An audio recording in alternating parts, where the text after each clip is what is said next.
The North Bulldogs enjoyed tremendous improvement last season, went 5-5, came within an eyelash of a playoff spot out of District 10 4A as Coach Mike Fetchie joins us now. And Mike, I know you didn't accomplish your goal from last year. You wanted to be in the postseason. But overall, that had to be a springboard for your offseason program. No doubt. I mean, you can go into offseason and you know, we talk to our kids all the time about being a game of inches, and literally for us it was. You know, I mean, we lose to Pierce 52-49 on a field goal that was good by about 2 inches, and we lose to Rockball 16-14 on a last-second deal that was good by about 7 or 8. So, I mean, literally we missed the playoffs by less than a foot, and you're able to, that's fresh on their minds when you go talk offseason, you talk about how to build a program for the next year. That's fresh on their mind. They're hungry. They were, to be that close, you know, just gave them that desire they needed to do for us to have a good offseason. Mike, can you believe you're going into your 3rd year as a head coach? It goes by so quickly. Sometimes it feels like it's my 30th year. Yeah, it's gone by real fast. It really has. It's hard to believe that it is my 3rd year. And I was talking to our kids today, and it's about preparation for Boyd and the different ways that we prepared. And I've got 2 scenarios now, and next year I'll have a 3rd. So, yeah, it's hard to believe. It's gone by in a hurry for sure. We'll look ahead to week 0 against Boyd in just a moment. First, let's look at some of the highlights from that scrimmage against Lovejoy this past Friday night, a 7-7 tie. You have a senior in Hunter Walling as your quarterback, handing off to Trey Smith here. Of course, your starter from a year ago, Devin Smith, you hope he is healthy at running back by district play. He missed the spring.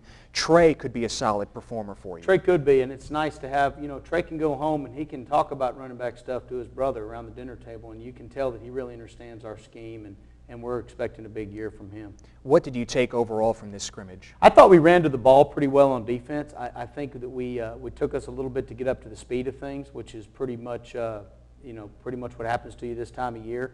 But you know, at times we did some really good things, but we definitely have some things we got to get better at this week. Defensively, it's got to help to be in another year under John Loudermilk on that side of the ball. It does. You know, our kids understand the scheme. I think our you know, with the whole new front 4 that we've got rolling in there, we've got experience at linebacker and a little bit in the secondary, so it's going to allow us to really progress through these next few weeks. And not only do you like Trey Smith at running back, you also like Selwyn Smith. No relation. No relation, but you know, again, another back that did a great job. That's Austin Parsons catching a pass right there from Hunter. But you know, Selwyn did a good job. You know, he understands things. He's patient. He's a bigger kid than Trey. This is him right here. He really runs with his pads down well. What do you like from Hunter Walling? He had some experience from a year ago late in the season, and that's got to serve him well as he goes into his first full year as a starter. I think so. I think with Hunter, you know what you get. I think you get a lot of consistency in a lot of things. You know, he does a good job of managing the game for us. He understands our offense forwards and backwards, and he takes what's there. And if it's not there, he doesn't try to force a football. And if he can do those kind of things, we'll feel good about it. Now, here's obviously an interesting play for you that you wanted to put on this highlight film. Some pressure and obviously a pick on the back end. Sure, that's Brylan getting it. Brylan Williams playing safety for us, gets an interception and then takes off and gets some good yards. And I believe that play, there's Trey Williams on that run. I think that play's about to be coming up here in a second. Ted, that's a good run by Trey and a great job by Evan Jones blocking down the field. You know, this was a drive that we went down on and actually kind of stalled out on us, but Selwyn and Trey both were splitting time back there. And you know, we got to be able to run the football. And as we went through the scrimmage, I thought we did a better job of that. I thought that as our linemen started really figuring out what Lovejoy was doing with the stunts and the different things that they were bringing at us, you know, it was their second scrimmage, so they were a little more advanced than us. This is that touchdown run by Trey Williams right here. Trey does a good job on the counter of cutting and then getting up the field and then turning it on and going and getting us points right there. But as we went through the scrimmage, I thought we started figuring some stuff out up front. I felt like our kids were starting to get up to speed of things. And we started running the ball better on defense as we went along. I think we got a little tired, but that's kind of to be expected this time of year.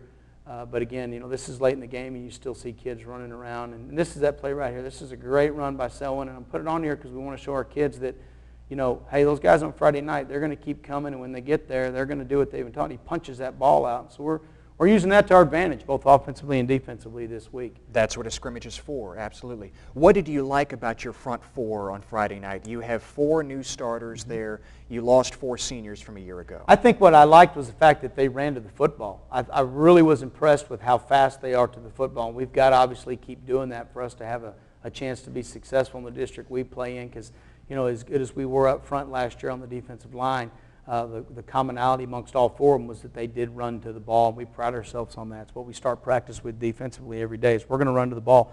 These guys, although they don't have the experience level that the ones we had last year, they have that mentality of we're going to get there no matter what we have to do, and I was glad to see that on Friday. You're also pretty strong at linebacker. You returned Ed Garcia, Anthony Lazoya, and that has to be a strength of your football team. It is. There's no doubt because those guys are the leaders of our defense, and Ed especially does a tremendous job of stepping in that huddle, and Ed always knows what to say to those guys at the right time when they're in that huddle in there to get them motivated and to make them understand the situation. And Lazoya, they're like frickin' frack. They're always together in everything that they do, and they take a lot of pride in that defense, and it shows up when we go play people. And even though Heath Beasley won't be on the field for you this season, he's going to be a critical part of this team. No doubt. Heath's unfortunately not going to be able to play this fall, but at the same time, he's a consummate leader. He's that guy that's right there. He's in Dama Parrish's back pocket, the guy that's playing his position this year, and really helping Dom understand stuff, and it's very similar to having like another little coach out there. And if Heath ever went to coach, I told him I'd hire you tomorrow. He's going to be a really, really good one. But I told him also, I said, you're too smart to be a coach. You need to go be a banker or something like that. But he's a great kid, and he's doing a great job for us. We saw the burst from both Trey Smith and Selwyn Smith. And of course, they had those big holes because the offensive line was opening them up. You have basically 4 new starters. If you go back to last year, you lost 4 starters from the end of last year. Darryl Travis returns at center. It's kind of a retooled offensive line. Abel Palma has played a little bit for you at guard. But overall, some new faces, especially at the tackle spots. Some new faces, and I think if you're going to have one guy back on your offensive line, you want it to be the one we got back, and that's your center because he's the traffic cop down there. He's making all the calls down there. He's pointing out what we're doing, where we're going, how we're doing it. Darryl has just done a great job of that in the spring. You got Sterling Tucker and Abel Palma at the guard spots that have played on Friday night before, so they know what that's about. And then our tackles are new. With Austin Horton, a sophomore at our left tackle, has a tremendous upside to him. Very, very athletic. He's a big kid. He can really move his feet well. We're real excited about him. And then Sean Yu and Marcus Aguirre on the other side. Sean Yu's a kid that's not real big, but he's got a tremendous punch. He really knows how to use his hands and his feet, and he's aggressive. And I think that's, as I look at our line this year compared to last year, yeah, we don't have the experience, but I think they have a whole different mentality, and they have the mentality right now that you want your offensive line to have, and that's they're a little bit mean, and they need to be because we're going to be undersized against most people we play, and all we got to do is go out there and use great technique and get after them, and we've been doing that, so we feel good about it.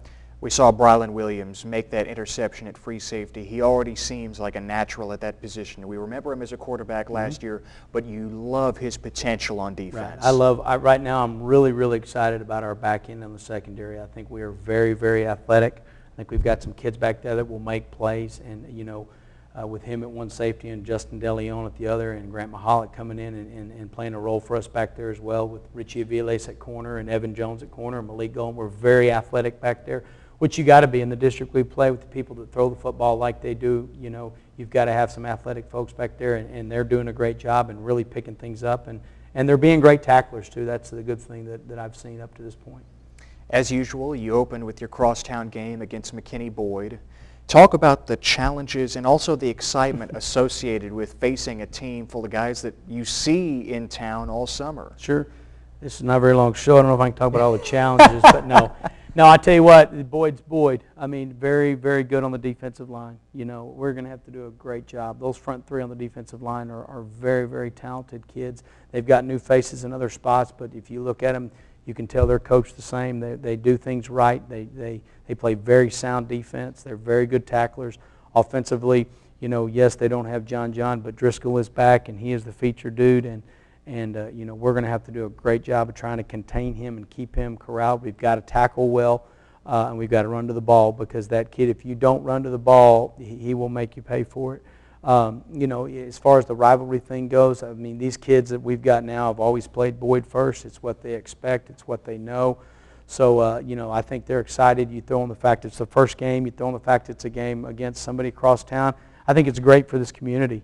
I think that this community is one that has been waiting for football to come back, and they're excited about football coming back, and to know that 2 McKinney ISD teams are going to play Week 0 at Ron Poe is great for the community, and we're real excited about it, and it's here.